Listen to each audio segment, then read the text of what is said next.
Welcome to another edition of The Public Interest. My name is David Granger, and today we continue to examine Guyana's foreign policy, particularly with regard to the Caribbean community and the international relations of the Caribbean community, and how that is reflective of the aims and objectives of our Caribbean peoples. I'm sure that when Guyanese drive along Carifesta Avenue in North Georgetown, they must feel very proud seeing the flags of all of the CARICOM states. You know, a few weeks ago, in July, we celebrated CARICOM Day. Guyana was one of the first Caribbean states to celebrate CARICOM Day. Those of you who live in Rhine Belt would know about Festival City. In fact, Festival City was created for the Caribbean Festival of Arts, which of course was inaugurated by Guyana. And when you drive along the Embankment Road, you know, you see CARICOM headquarters. So we're very proud of CARICOM. And this is for 9 years that CARICOM has been in existence. And some of you must be wondering, you know, where will CARICOM be for 9 years from now? Particularly today, I would like to examine our ability as a community to coordinate our foreign policy, because our economies depend on our ability to work together. You know, we are 15 small states, very poor states, and unless we, in my view, unless we stand together, we will be unable to confront the big power blocks that are emerging around the globe, you know, in North America, and Europe, and West Africa, and Asia. And so I'd like to examine, the coordination of foreign policy, because we're supposed to be one community, but sometimes you get the impression that there are many policies. There's not one policy coming out of CARICOM, and that could be a problem when you're dealing with the big powers in the national community. So let us look at the international economic relations. You know, CARICOM, our policy used to be characterized, particularly in the immediate post-independence period, by, you know, some reliance on United States, Canada, and Britain, and later to the European Union. But there has been a perceptible shift away from the Western powers towards the PRC, the People's Republic of China, and to some extent the African Union. We've started to diversify our economic relations, and this may be a problem to some of the traditional powers who are accustomed to dealing with the Caribbean in a particular way. China, PRC, that is, has extended its economic penetration into the Caribbean. They've invested over $8 billion in 6 Caribbean countries between 2005 and 2020. And they've also encouraged some states to join what they call the Belt and Road Initiative. And this might be a problem for the West. And I think you remember when US Secretary of State Pompeo came, he spoke out loudly against our involvement with, our economic involvement with the People's Republic of China. But CARICOM states have benefited from Chinese engagement and involvement in investment in agriculture, in energy, in extractive metals, in tourism, and transportation. And this possibly is the trend of the future. CARICOM's foreign policy coordination was expected to enable effective positioning of the bloc of 15 countries in the global arena through collaboration. And what has happened is that our state's interests cannot be promoted by one country alone. We need to operate together in order to mitigate our various vulnerabilities. For example, you know, when you consider the size of the OAS, 15 states voting together constitute a formidable bloc. Even United Nations, 15 states, in Commonwealth, 15 states voting together constitute a bloc which cannot be ignored. Now, that is one of the benefits of solidarity. And in the global environment, solidarity is vital. You cannot go on confronting these big powers on your own. Together is better. We're better together. In fact, the Caribbean single market and economy, which was conceptualized since 1989, 33 years ago, is being, I think, paralyzed. It should be the institutional framework, the foundation for international economic relations. And it hasn't worked, maybe because, well, I won't go into that now, but certainly I feel that if CSME were to become successful, it would need first the collaboration of CARICOM states in working together. Now, this is not a big international economic, this concerns all of us. Because what is happening now, we're seeing food prices rising, we're seeing marginalization, we hear about problems in Ukraine, we hear about Brexit. And the only way we as ordinary Guyanese, as housewives, as citizens, could overcome the economic perils and paralysis is by sticking together and overcoming our problems in a collective manner. Now, our economic relations in the Caribbean are drifting away from the EU, UK, USA, and Canada, which used to treat us in a very patriarchal way. You know, it was just after independence, and perhaps they felt that they owed us a debt, you know, for leaving our countries in such dire straits. But the preferences have started to evaporate. You can see what is happening in sugar. Sugar was living in a bubble, surviving in a bubble in which we got prices which were way above the world market prices. But now the safety rug has been pulled from under sugar, and we're falling flat, you know, because sugar has never really, at least over the last quarter century or so, been able to stand on its own. So EU is remodeling its relations with countries like ours. And this remodeling, my friends, bear in mind, this remodeling is a result of efforts, combined efforts, of collective efforts of the ACP group. And ACP was founded on the Georgetown Accord right here in Guyana. It was our former President Burnham and the people meeting in Georgetown, which conceptualized the ACP. But ACP has been able to take the African, Caribbean, and Pacific countries into the Lomé Convention. This is in 1975. And then the Cotonou Agreement. And there were several Lomé conventions, of course, then the Cotonou Agreement in 2000. So you can see that European Union's policy is changing, has changed, and it's moving away from the paternalistic post-independence formula based on grant aid, you know, give us money for this, give us money for that.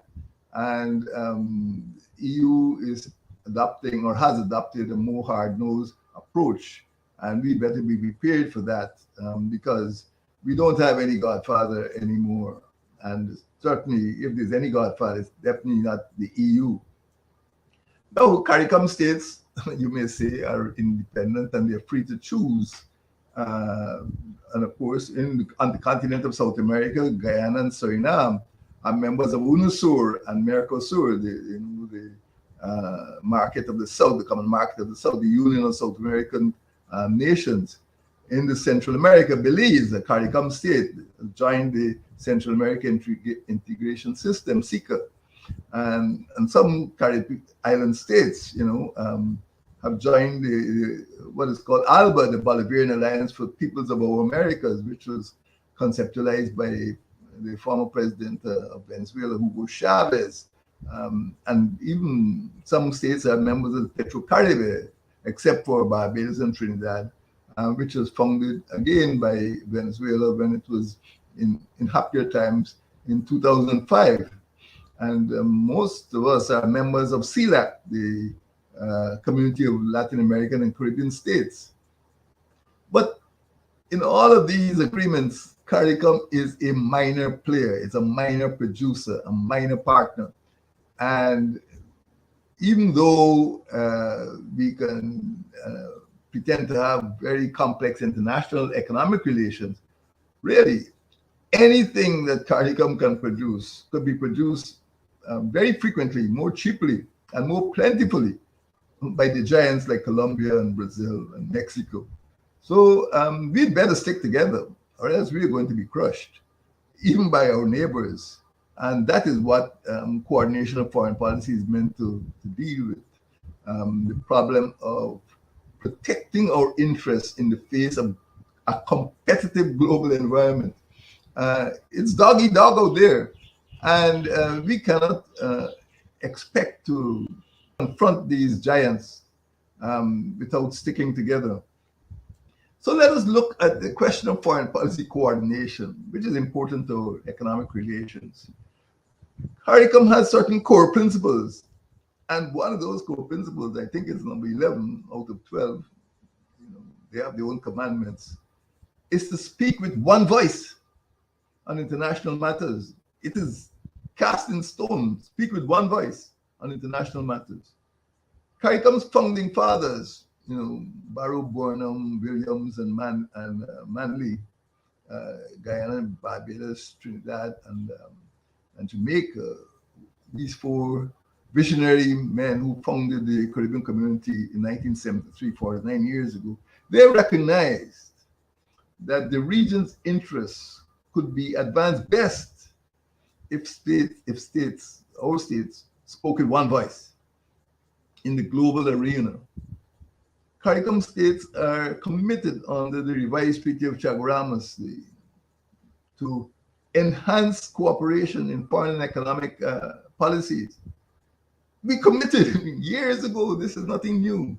And this is the way we felt we could achieve greater international effectiveness in dealing with other countries and other blocs. But things are not really working our way. CARICOM displayed this unity in foreign policy negotiations on several occasions. For example, in the 1990s, the United States introduced the Ship Rider Agreement.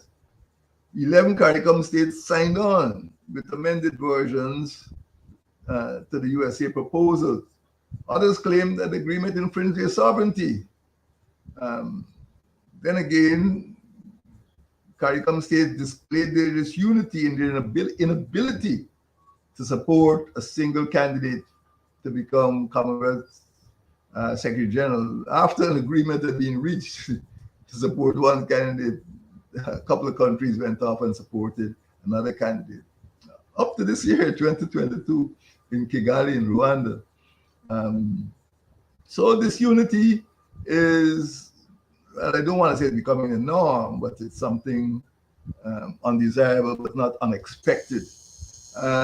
Even when the United Nations, the United States tried to get a motion in the United Nations to recognize Jerusalem as the capital of Israel, there was a split.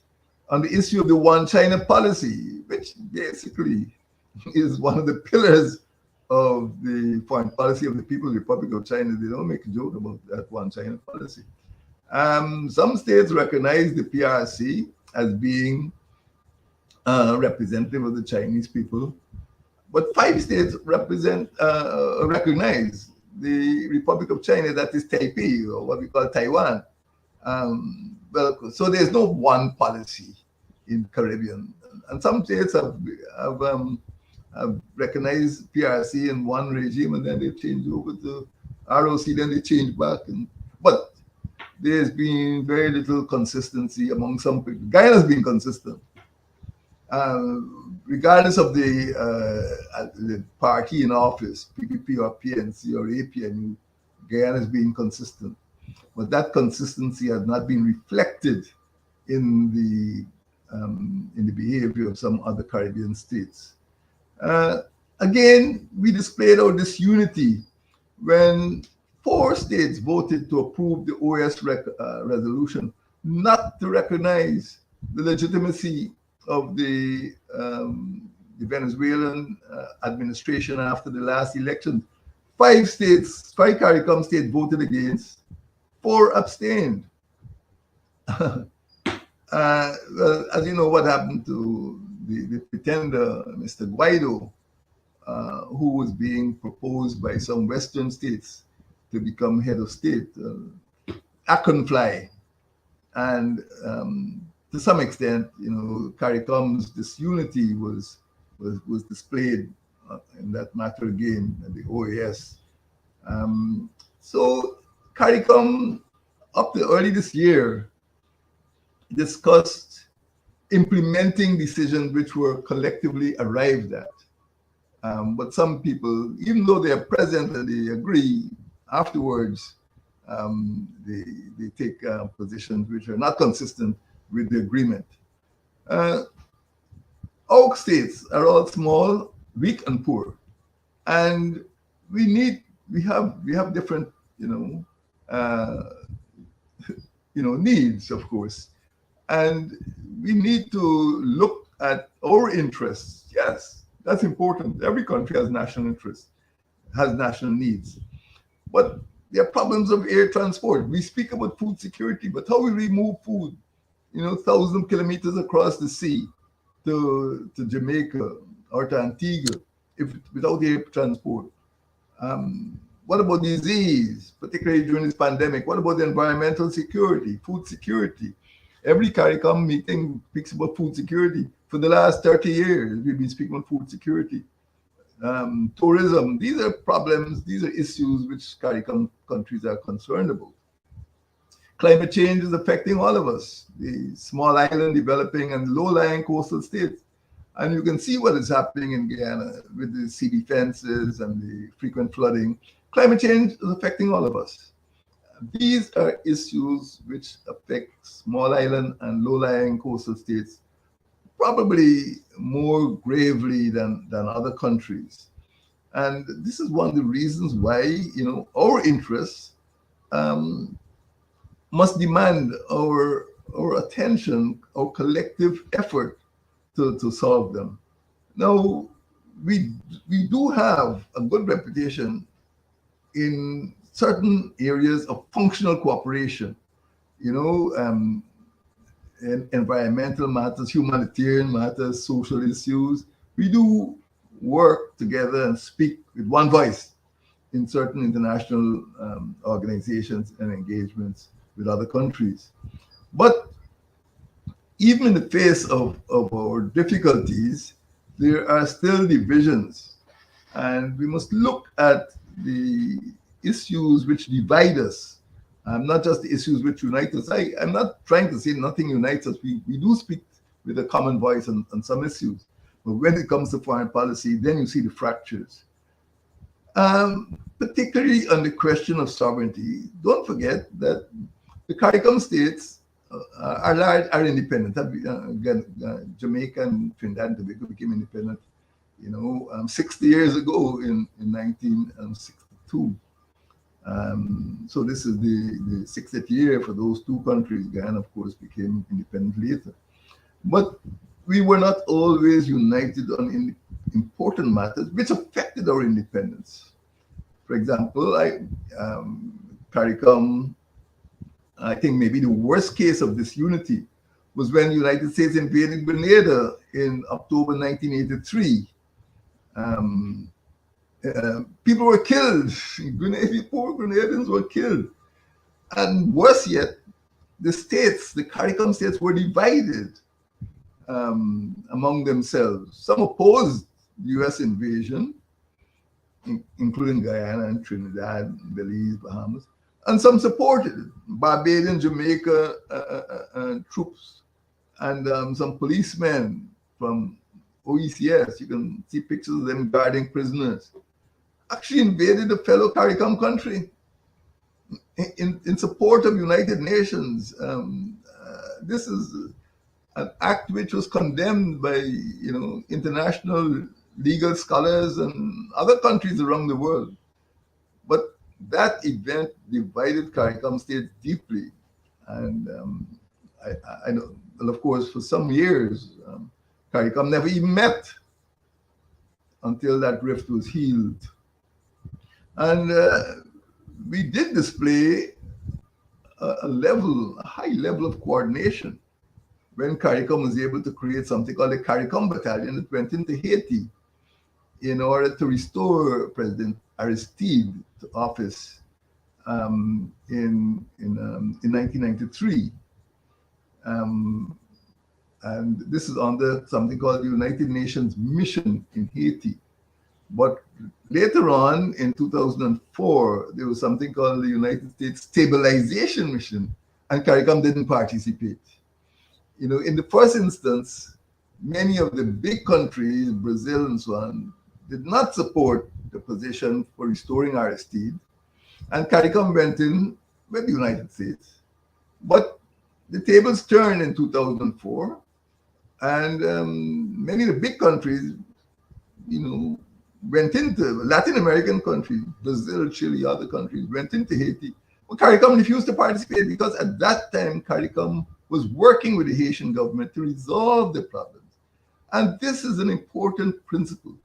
If there is a problem in the CARICOM state, whether it's Grenada or Haiti, CARICOM must be allowed to practice its own diplomacy, its regional diplomacy, its community diplomacy to resolve those problems without big powers, heavy-handed intervention, causing loss of life and actually undermining the solidarity and the unity of the Caribbean states. And it is not that it's impossible for us to coordinate our security policy. You can recall during the Muslimin Al Jamaat, you remember Abu Bakr in Trinidad and Tobago in 1990. Although Trinidad and Tobago Defense Force was able to suppress the revolt, CARICOM did put together a military and security team which went in to support Trinidad. That was great. That was a magnificent display of security solidarity. And of course, cricket, if there's anything that the Caribbean could come together on, they may not come together on economics, but cricket is different. And you remember in the Cricket World Cup in 2007, CARICOM was able to put together a magnificent collection of agreements on the theme, equally inspiring: one team, one space, one Caribbean. Ooh, I just wish we could do that for economics as well. But cricket is not economics. Cricket is serious business. And we were able to come together and plan a very remarkable, solidarity agreement or series of agreements to make CWC possible in 2007. Now, there are bigger problems, particularly Guyana and Belize, which have territorial claims against them. In Guyana's case, by Venezuela and Suriname, and in the case of Belize, by Guatemala.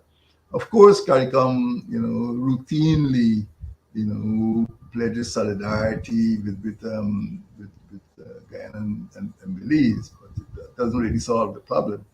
And you can remember in 2000, when Suriname, you have to keep your eyes on Suriname, when Suriname expelled the CGX petroleum platform from Guyana's EEZ, our waters. Suriname sent gunboats, not negotiation, gunboats, and forcibly expelled a petroleum platform from Guyana's waters. Yes, we turned to CARICOM. We asked CARICOM to mediate and bring an end to this harassment by Suriname, but they couldn't. There's no mechanism and for resolution of the dispute. And Suriname just kept stonewalling Guyana. And eventually we had to go to the World Court and get a decision in our favor. But the point is, CARICOM could not solve that problem between two neighboring states. There's no mechanism for dispute resolution. And that was a major, or that is a major deficiency in CARICOM. That a time when one state, CARICOM state, was under attack by another CARICOM state. we were unable to resolve the dispute among ourselves. We had to go to court. And there are other problems. There are maritime boundary problems that some people choose to ignore. But sooner or later, they may end up causing severe rift within CARICOM if they're left unsolved. Now, there is a major institution, COFCOR, the Council for Foreign and Commonwealth and community relations, and they have adopted a revised foreign policy framework to expand our cooperation among ourselves and also with external institutions. And there is a strengthened statement, I can only call it a statement, granting states or granting COFCOR, by the heads of government, granted COFCOR, this council of its own ministers, not foreign ministers, its own ministers, an enhanced role to promote more regular consultation in order to ensure that our individual national interests do not suppress regional integration interests. So CARICOM knows that it's a problem, and action, I hope, is being taken. I can only hope. Hope is not a good strategy, but certainly over the years, the events or the instances of disunity among these small, poor states have done a lot of damage to our solidarity. And these instances, these events actually retard, progress. They're not, without some cost. When states cannot cooperate, it means that they try to solve the problems on their own by dealing with Taipei, Republic of China, or by making deals with Guaido or people, in other countries, even in the face of decisions by their colleagues in CARICOM to take a different line. So non-cooperation is perilous. Non-coordination of our economic foreign policy delays development. And unless we regard the CSME as the foundational principle and work towards getting CSME implemented in all of its respect, 1989 to now, 33 years, we can't get the CSME ship afloat. And the longer our government ministers and presidents and prime ministers, this is not a question for the bureaucrats. The bureaucrats do their homework. But the question is political will, that prime ministers and presidents must act to ensure that CSME is implemented by our 50th anniversary on the 4th of July in 2023, next year, all of 11 months away. And it is only by accepting the preeminence of CSME, it is only by accepting the necessity for coordination of foreign policies, particularly foreign economic policy, that we'll realize the goal of development for our people, the ordinary people in Antigua and Barbuda and Belize and Jamaica and St. Kitts Nevis. Those are the people who suffer from the non-implementation of CSME and the non-coordination of foreign policy. Our small states suffer from problems of size and supply constraints. But I am confident, my friends, that we could overcome those constraints by intensified, enhanced economic integration so that we could deal with the economies of scale and we could compete more effectively in global markets. And the way forward, the way to achieve this is by heightened cooperation and collaboration and coordination of the foreign policies of Caribbean states. Thank you, and may God bless you.